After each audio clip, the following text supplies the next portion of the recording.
Welcome to ComfortTV.channel news, bringing you verified and balanced news from Nigeria and around the world. I am Faith Kevin. Thanks for joining us. First, the headlines. Resident doctors suspend 5-day warning strike. Governor Oti to flag off Abia City Film Project in November. Federal government restructures TRCN NTI to boost quality education. On Abia Airport, the government says they have paid full compensation to landowners. Governor Oti signs mini-grid electricity regulation framework. FCT residents lament soaring prices of fish and beef. On business news, share not export ban hurting farmers' livelihoods, investors' confidence, says CPPE. On the foreign scene, Utah governor says Charlie Kirk's killer's partners cooperating with investigators. Ukraine ramps up drone strikes on Russian oil facilities in latest attack. North Korea executing people for sharing foreign films and TV, according to UN reports. On sports, Ajayi breaks 18-year jinx in Tokyo, zooms into World Championship 100-meter final. Hurricane scores brace as Bayern thump Hamburg again. Now the news. The Nigerian Association of Resident Doctors, NARD, University College Hospital UCH Ibadan chapter has suspended its 5-day warning strike embarked on last week. The NARD president at UCH, Boyega Ajibola, disclosed this to journalists in Ibadan on Sunday. Mr. Ajibola said the suspension was in compliance with the resolution of the national body of the National Association of Resident Doctors, NARD. The association embarked on a 5-day warning strike on Friday to press home its demands.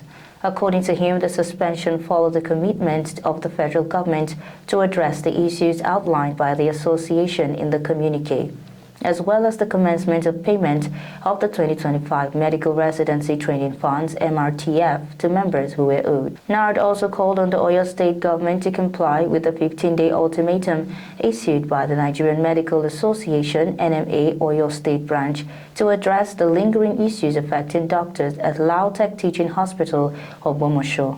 They urge other state governments to promptly resolve the welfare challenges facing the members. The association had earlier demanded the payment of the 2025 MRTF owed some members. They also demanded the payment of salary arrears of the Consolidated Medical Salary Structure (CONMES) review of 2023 and unpaid 2024 equipment allowance, amongst others. Abia State Governor Dr. Alex Oti will on November 14 flag off the Aba Mid Film Project titled The Chronicles of Eyimba City in Aba. The governor serves as the brand ambassador of the project, which aims to chronicle all that Aba has undergone prior to the ongoing recovery process under the current administration. Briefing journalists in Aba, the chairman of the Aba South Council area, Chief Obialo Anyanwu, in conjunction with the Abia State Ministry of Arts, Culture and Creative Economy, said that the world will appreciate the story of Aba when it is acquainted with what the city was like before the ruins and the ongoing recovery. He commended the untiring spirit of the Aba people who waded through the tough times the city has endured. He said the Eyimba City Film Project is meant to showcase Aba and what it has passed until the recovery efforts by Governor Alex Oti. On his part, the traditional ruler of Abauku Ancient Kingdom, Ezemonde Ubo, said that as the representative of the traditional institution in Aba South Council, he and his colleagues will always support whatever positive initiatives the mayor and the governor undertake for the development of Aba. The federal government has announced a major realignment of the roles and responsibilities of the Teachers Registration Council of Nigeria, TRCN, and the National Teachers Institute as part of ongoing reforms to strengthen the teaching profession, streamline education delivery, and ensure high-quality learning for every Nigerian child. Speaking on the reform, Minister of Education Dr. Maruf Tunji Alausa said, federal government's restructuring of TRCN and NTI reflects the ministry's aggressive agenda to restructure its agencies in line with President Bola Ahmed Tinubu's renewed hope mandate to provide the highest standard of education across the country. Under the new framework, the NTI will return to its core mandate of in-service teacher training and continuous professional development at the foundational basic and post-basic levels, while the TRCN will focus exclusively on regulating the teaching profession and licensing qualified teachers nationwide. Boriowa noted that in line with these reforms, the federal government has introduced new welfare terms and operational guidelines for both agencies in the following areas: teacher licensing and registration, professional development requirements, monitoring and compliance mechanism, teacher welfare and benefits, curriculum and professional practice standards. He said going forward, no teacher will be allowed to stand before a Nigerian classroom without proper registration and licensing by TRCN. This ensures that every child is taught by competent professional teachers who meet the highest standards.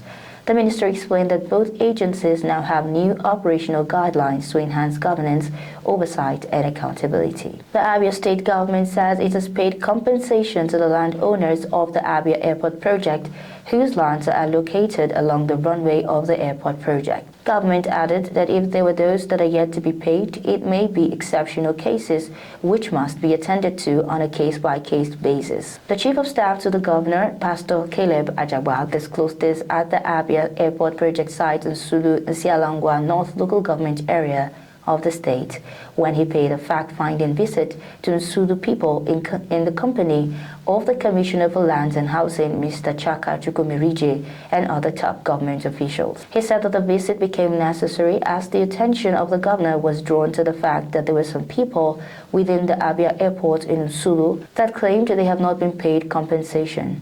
He said they discovered that it's not the payment, but some persons are challenged with either their accounts or have not completed the mandatory indemnity certificate that will enable them get payment. Still in Abia State, Dr. Alex Oti has signed into use the Abia Mini-Grid Regulation Framework, a document aimed at opening and unleashing private sector-driven investments in the Abia State electricity generation and distribution to the unserved and underserved communities across the state. Signing the Memorandum of Understanding at the banquet hall of the Government House, Umuahia, Governor Uti said that the event was the climax of several months of planning, stakeholder engagements, confidence building, ideation, and reviews by policy experts, investors, and energy consumers. He said the formal adoption of the Abia State Mini-Grid Regulation Framework marks the dawn of a new era for households and businesses, and it's also hinged on the new legal framework which empowers states, private investors, and institutions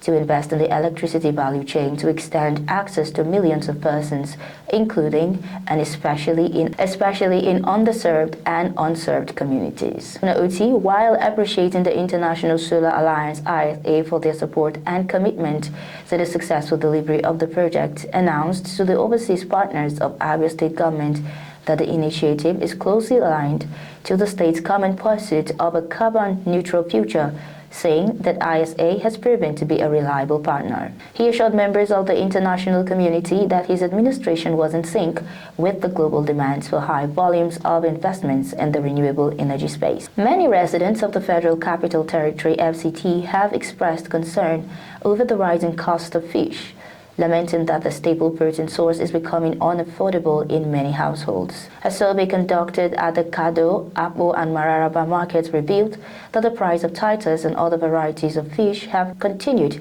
to rise in recent weeks. At Kado Fish Market, seller Agatha Johnson told journalists that buyers now prefer to purchase fish in pieces rather than cartons due to the high cost. She decried poor sales due to a low influx of customers. Some residents who spoke to journalists said that the situation was worsening the hardship faced by families battling high food prices. Fish, which was one of the cheapest and most accessible sources of protein, is no longer affordable for average Nigerians, thereby worsening food insecurity in the country. ComfortTV.channel's news returns shortly with business, foreign, and sports news. Stay tuned.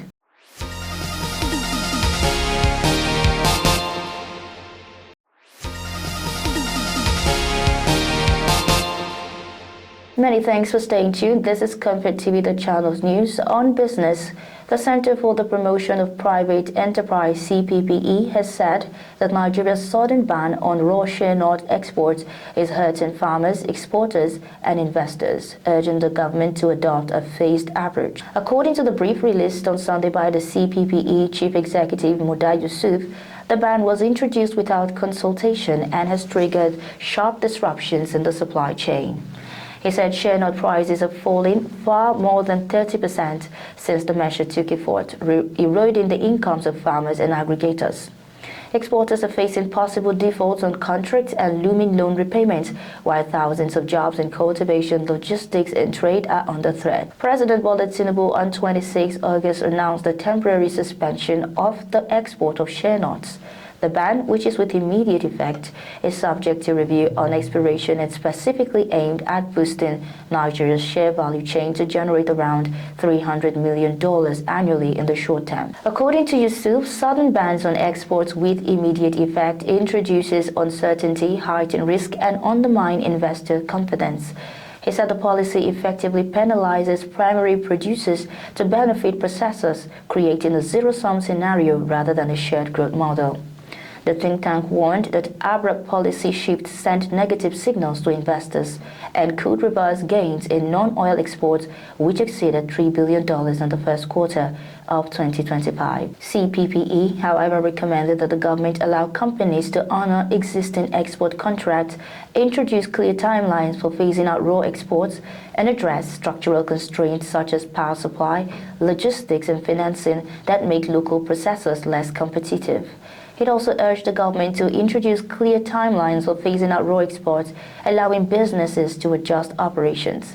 It says permanent fulfillment of existing export contracts to prevent defaults and maintain Nigeria's credibility, address structural challenges, power supply, infrastructure, and financing will enable processors purchase raw materials at market price and still compete internationally. On the foreign scene, Utah Governor Spencer Cox confirmed Sunday that the suspect in conservative commentator Charlie Kirk's killing lived with a transgender partner who is cooperating with investigators. Speaking to newsmen, Cox said the roommate was a romantic partner, a male transitioning to female who has been incredibly cooperative with authorities. The governor emphasized the partner had no idea what was happening and is working with investigators at the moment. Authorities identified the suspect on Friday as Utah native Tyler Robinson, who allegedly carried out the fatal shooting of Kirk at Utah Valley University. Recall that Kirk, 31, was fatally shot Wednesday while addressing students at the university in Orem, approximately 40 miles, which equals 60 kilometers south of Salt Lake City. Cox noted that official charges will be filed Tuesday and more evidence will become available then. He, however, said Robinson has not yet admitted to the charges. Still in the foreign scene, a significant Russian oil refinery was reportedly struck by Ukrainian drones overnight, sparking a fire, according to confirmations from both Russian officials and Ukraine's military. The attack on the Kirishi refinery, located in Russia's northwestern Leningrad region, marks the latest in a series of Ukrainian assaults on Russian oil infrastructure. Kyiv asserts these strikes are aimed at disrupting Moscow's war efforts, operated by a Russian oil major. The facility boasts a substantial annual output of nearly 17.7 million metric tons of crude, equivalent to 355,000 barrels per day.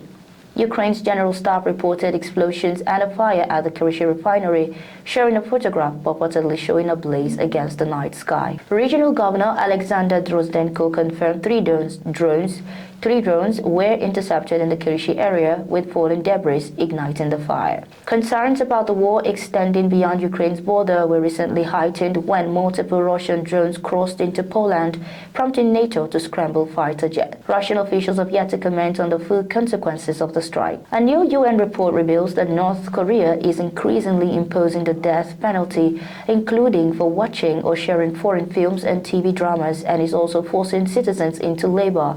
The UN Human Rights Office said the state had tightened control over all aspects of citizens' lives in the past decade, with surveillance becoming more pervasive. It concluded by saying no other population is under such restriction in today's world. UN Human Rights Chief Volker Turk warned that if the situation continues, North Koreans will be subjected to more of suffering, brutal repression, and fear they have endured for so long. Based on 300 interviews with recent escapees, the report found that at least 6 new laws since 2015 allows executions, including for distributing foreign media. Escapees said public executions by firing squad have increased since 2020. Interviewees also said they face worsening hunger and repression since Kim Jong-un abandoned diplomacy in 2019 to focus on weapons development. The report says the regime is recruiting poor citizens and even orphans into hazardous labor, shock brigades, and still runs at least 4 political prison camps where torture and deaths from abuse remain common, despite a slight decrease in violence by guards.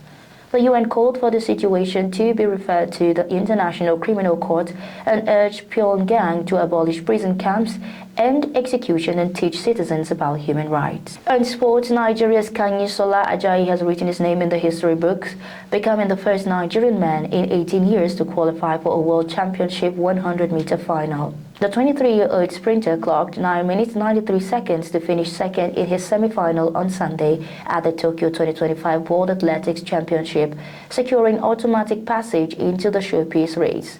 Ajayi's feat brings back memories of Olusoji Fasuba, who last made the men's 100-meter final for Nigeria in Osaka 2007, where he placed 4th.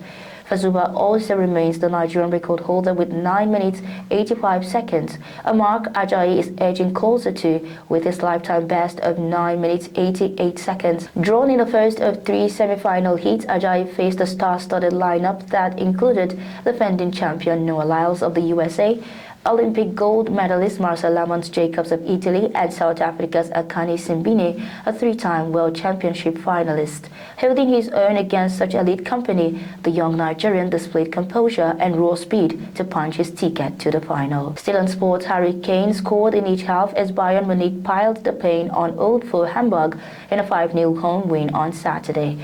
Kane brought his Bayern tally to 93 goals in 101 games, while Serge Gnabry, Luis Diaz, and Alexander Pavlovic also scored, alongside Borussia Dortmund as the only Bundesliga sides to win the European Cup.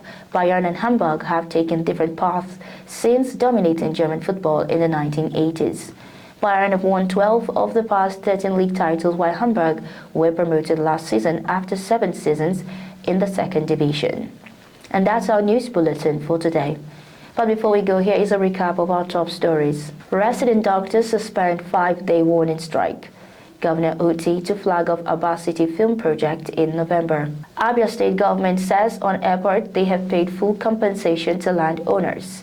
Governor Oti signs mini-grid electricity regulation framework on business share not export ban hurting farmers' livelihood, investor confidence, says CPPE. On the foreign scene, Utah governor says Charlie Kirk's killers partners cooperating with investigators. And on sports, Ajayi breaks 18-year jinx in Tokyo, zooms into World Championship 100-meter final. Thanks for watching. For breaking news, exclusive interviews, and more, follow us online at ComfortTV.channel on all platforms. Remember to like and share our videos, subscribe to our channel, and click on the notification bell so you don't miss out on any updates. I am Faith Kevin. Until next time, stay safe, stay informed.